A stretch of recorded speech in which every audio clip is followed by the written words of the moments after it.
Welcome to Radha channel. ನೋಡಿ friends, ನಾನು ಇವತ್ತು ಮೂಲಂಗಿದ ಖಾರ ಕಟ್ಟಿ ತೋರಿಸ್ತೆ ಫ್ರೆಂಡ್ಸ್. ತುಂಬಾ ಅಂದ್ರೆ ತುಂಬಾ ಲಾಯ್ಕ್ ಆಗಿದೆ. ನಾನು ಸುಮ್ಮನೆ ಎಕ್ಸ್ಪೆರಿಮೆಂಟ್ ಮಾಡಿಕೊಂಡದ್ದು, ನೀರು ಸಹ ಹಾಕಲಿಲ್ಲ, ತುರಿದು ಇದನ್ನಲ್ಲೇ ಮಾಡಿ ಮಿಕ್ಸ್ ಮಾಡಿ ಬಿಟ್ಟದ್ದು. ತುಂಬಾ ಅಂದ್ರೆ ತುಂಬಾ ರುಚಿ ಆಯ್ತು ಫ್ರೆಂಡ್ಸ್. ನಮಗೆ ಬರೀ ಖಾರ ಕಟ್ಟಿ ತಿನ್ನೋಕ್ಕಿಂತ ಇಂಥ ಒಳ್ಳೆ ಐಟಮ್ ನಮ್ಮ ಮಕ್ಕಳಿಗೆ ಸಹ ಹೊಟ್ಟೆಗೆ ಹೋದ್ರೆ ಒಳ್ಳೇದಲ್ಲ. ಸಾಂಬಾರೆಲ್ಲ ಮುಟ್ಟುದೇ ಇಲ್ಲ ಮಕ್ಕಳು. ಇದು ಹೀಗೆ ಕಾಸಿದ್ರಿಂದ ಎಷ್ಟೋ ಐಟಮ್ ಮಾಡಿ ತೋರಿಸಿ ಆಯ್ತು ನಾನು. ಮೂಲಂಗಿ ರೊಟ್ಟಿ, ಮೂಲಂಗಿ ವಡೆ. ಈಗ ಮೂಲಂಗಿದು ಖಾರ ಕಟ್ಟಿ ಮಾಡಿ ತೋರಿಸ್ತೆ ಫ್ರೆಂಡ್ಸ್. ಫಸ್ಟ್ ನಾವು ಇದನ್ನು ಸಿಪ್ಪೆ ತೆಗೆದು ತುರ್ಕೊಂಬ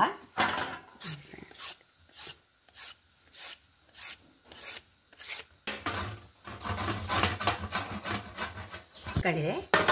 ಈಗ ಮಿಕ್ಸಿಗೆ ಹಾಕೊಂಬ. ನೋಡು, ಒಂದು ಬೊಟ್ಟ ನೀರು ಹಾಕಲಿಲ್ಲ ಫ್ರೆಂಡ್ಸ್ ನಾನು. ಚೂರು ಇಷ್ಟಕ್ಕೆ ಇಷ್ಟೇ ನೋಡಿ, ಇಷ್ಟು ಸಹ ಹೆಚ್ಚಾಯ್ತು. ಅಷ್ಟು ಚೂರು ಉಪ್ಪು ಹಾಕಣಕ ನೋಡಿ ಫ್ರೆಂಡ್ಸ್. ಒಂಚೂರು ಓಮ ಹಾಕೊಂಡಿದೆ ನೋಡಿ ಫ್ರೆಂಡ್ಸ್. ಬೇವಿನೆಲೆ, ಹಸಿಮೆಣಸು ಇದನ್ನೀಗ ಹರ್ಕೊಂಬರ್ತೇನೆ ಫ್ರೆಂಡ್ಸ್. ಒಂಚೂರು ಬೆಣ್ಣೆ ಹಾಕಂತ ಐತೆ. ಒಂಚೂರು ಅರಿಶಿನ ಹಾಕೊಂಬ. ಮಿಶ್ರಣ ಹಾಕೊಂಬ. ಒಂದು ಚಮಚ ಕಡಲೆ ಹಿಟ್ಟು ಹಾಕಂಡೆ. ಅಕ್ಕಿ ಹಿಟ್ಟೆ ಮಸ್ತ್ ಹಾಕ್ಬೇಕು ಫ್ರೆಂಡ್ಸ್. 2 3 ಹಾಕೊಂಡೆ. ಮಿಕ್ಸ್ ಮಾಡ್ಕೊಂಡು ನೋಡ್ಕೊಂಬ ಒಂದ್ಸಲ.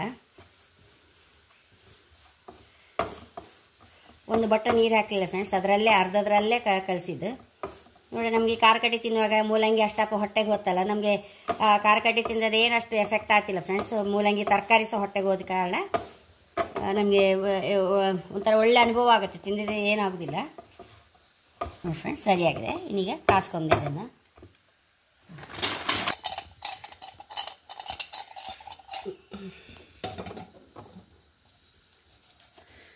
ಹಾಕೊಂಬ.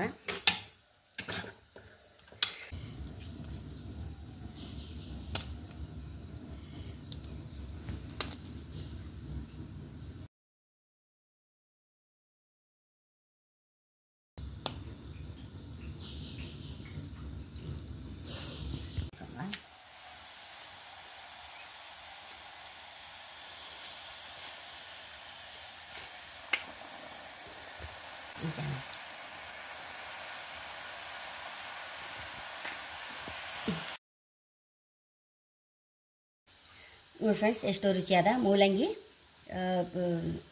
ಖಾರ ಕಡ್ಡಿ ಹೆಕ್ಟಸ್ ನೋಡಿ. ಸಣ್ಣ ಸಣ್ಣ ಚಕ್ಕುಲಿ ಥರ ಮಾಡಿದೆ ನಾನು. ನಮಗೆ ಮೂಲಂಗಿ ಆರೋಗ್ಯಕ್ಕೆ ಸಹ ಎಷ್ಟು ಒಳ್ಳೆಯದಲ್ಲ ಫ್ರೆಂಡ್ಸ್. ರೋಗ ನಿರೋಧಕ ಶಕ್ತಿ ಹೆಚ್ಚಿರುತ್ತೆ ಫ್ರೆಂಡ್ಸ್. ಮತ್ತು ಮೂಲವ್ಯಾಧಿಗೂ ಒಳ್ಳೆಯದು, ಮೋಷನಿಗೂ ಒಳ್ಳೆಯದು. ಎಷ್ಟೋ ಪ್ರಯೋಜನಗಳು ಉಳ್ಳ ಈ ಮೂಲಂಗಿ ತಿನ್ನೋದ್ರಿಂದ ಮಕ್ಕಳಿಗೆ ಸಹ ಒಳ್ಳೇದು ಫ್ರೆಂಡ್ಸ್. ಸಾಂಬಾರೆಲ್ಲ ತಿನ್ನೋದಿಲ್ಲಲ್ಲ, ಹೀಗೆ ಏನಾರು ಐಟಮ್ ಮಾಡಿಟ್ರೆ ಮಕ್ಕಳಿಗೆ ಗೊತ್ತೇ ಆಗೋದಿಲ್ಲ, ಸರಿ ತಿಂದು ಬಿಡ್ತಾವೆ. ಹಾಗೆ ಹೇಳೋಕೆ ಇಷ್ಟಪಡ್ತೇನೆ ಫ್ರೆಂಡ್ಸ್. ನೋಡಿ, ಮತ್ತೆ ಎಷ್ಟು ಗರಿ ಗರಿ ಆಗಿದೆ ನೋಡಿ. ನೋಡಿ, ಮತ್ತು ತುಂಬ ಸಾಫ್ಟ್ ಫ್ರೆಂಡ್ಸ್. ನಾವು ನೀರು ಹಾಕಲೇ ಇಲ್ಲಲ್ಲ, ಮೂಲಂಗಿ ಎಲ್ಲ ಕಲಸಿದ್ರಿಂದ ಒಳ್ಳೆ ನೋಡಿ ಕ್ಲೋಸ್ ಆಗಿದೆ ಫ್ರೆಂಡ್ಸ್. ನನ್ನ ಚಾನಲ್ ಇಷ್ಟ ನೀವು ಸಹ ಖಂಡಿತ ಟ್ರೈ ಮಾಡಿ. ನನ್ನ ಚಾನಲ್ ಇಷ್ಟ ಸಬ್ಸ್ಕ್ರೈಬ್ ಮಾಡಿ, ಲೈಕ್ ಮಾಡಿ, ಕಾಮೆಂಟ್ ಮಾಡೋದನ್ನ ಮೊದಲೇ ಬಿಡಿ. Thank you.